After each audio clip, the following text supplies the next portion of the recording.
Actes des apôtres. À Antioche de Pisidie, discours de Paul à la synagogue.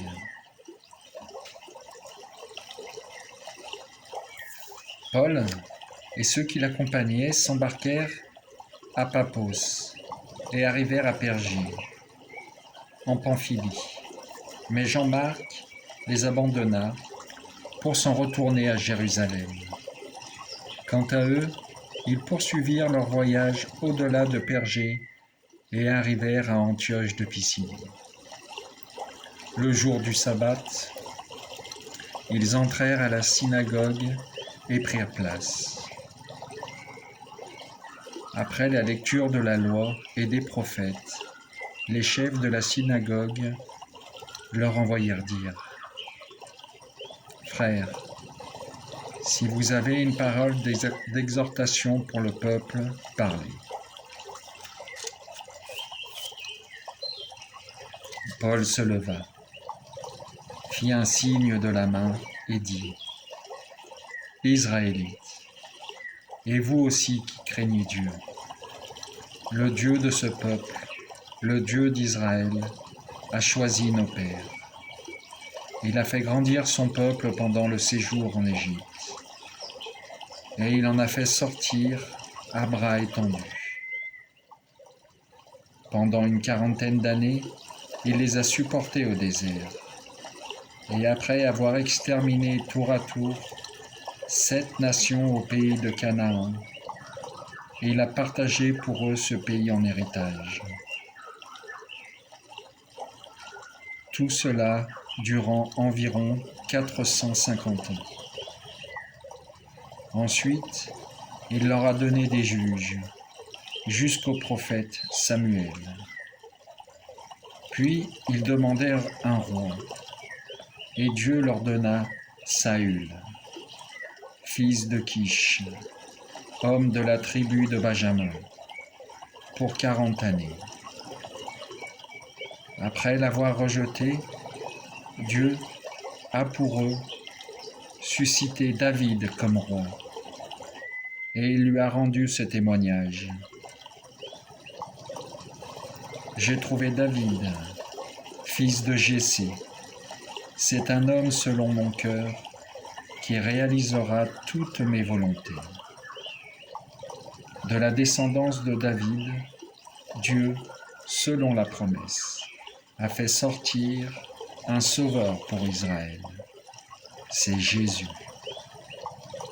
dont Jean le Baptiste a préparé l'avènement en proclamant avant lui un baptême de conversion pour tout le peuple d'Israël.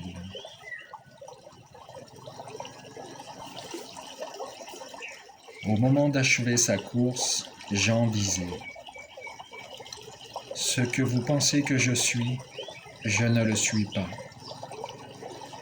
Mais le voici qui vient après moi, et je ne suis pas digne de retirer les sandales de ses pieds.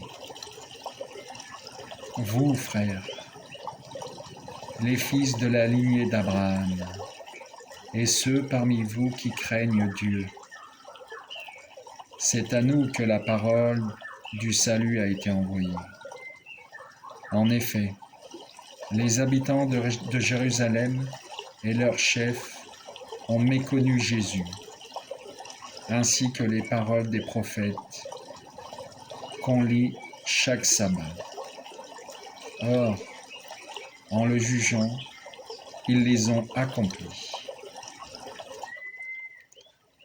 Sans avoir trouvé en lui aucun motif de condamnation à mort, ils l'ont demandé à Pilate qu'il soit supprimé.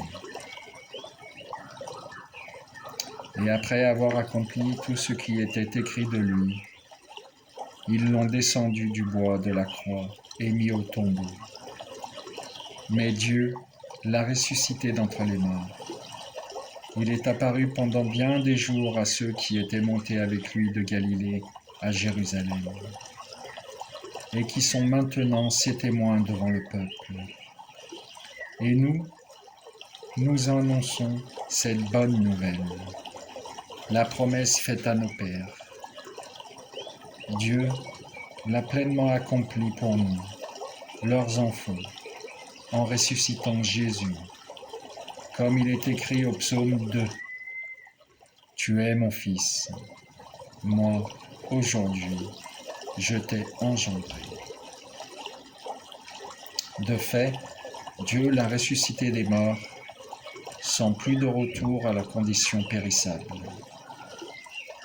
Comme il l'avait déclaré en disant, « Je vous donnerai les réalités saintes promises à David, celles qui sont dignes de foi. » C'est pourquoi celui-ci dit dans un autre psaume, « Tu donneras à ton fidèle de ne pas voir la corruption. » En effet, David, après avoir, pour sa génération, servi le dessein de Dieu, s'endormit dans la mort, fut déposé auprès de ses pairs, et il a vu la corruption.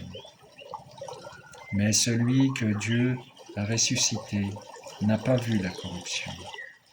Sachez-le donc, frères, grâce à Jésus, le pardon des péchés vous est annoncé, alors que par la loi de Moïse, vous ne pouvez pas être délivrés de vos péchés, ni devenir justes.